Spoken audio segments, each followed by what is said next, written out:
হযরত ইউনূস আলাইহিস সালাম তাফসীরে আছে, ইউনূস নবী আল্লাহকে বলছিল, আল্লাহ আমার জাতি বড় অবাধ্য, আমি আর বলতাম না, আপনি ধ্বংস করে দেন।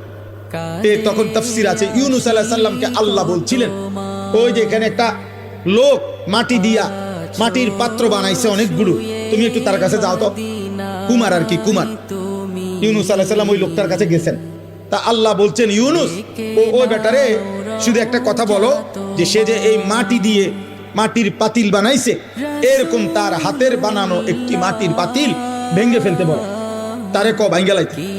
ইউনূস আলাইহিস সালাম বলছে, হে ভাই, আপনি আপনার বানানো এই মাটির পাতিল থেকে একটি পাতিল ভেঙে ফেলেন। তখন ওই কুমার সে বলছে, এই মিয়া, আমার নিজের হাতের বানানো মাটির পাতিল আমি ভাঙবো কেন? বোকা নাকি আমি? কেন ভাঙবো? এত যত্ন করে আমি বানাইছি।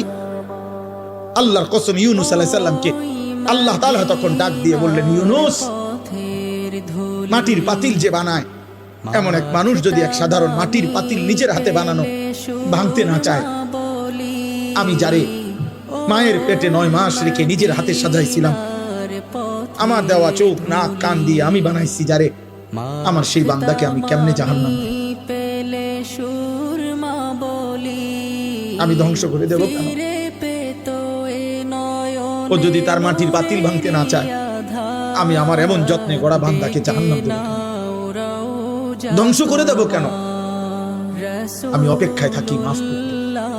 আমার বান্দা কোনোদিন যদি 1 ফোঁটা রাত গভীরে চোখের পানি ফেলে, আমি ওরে মাফ করে দেব।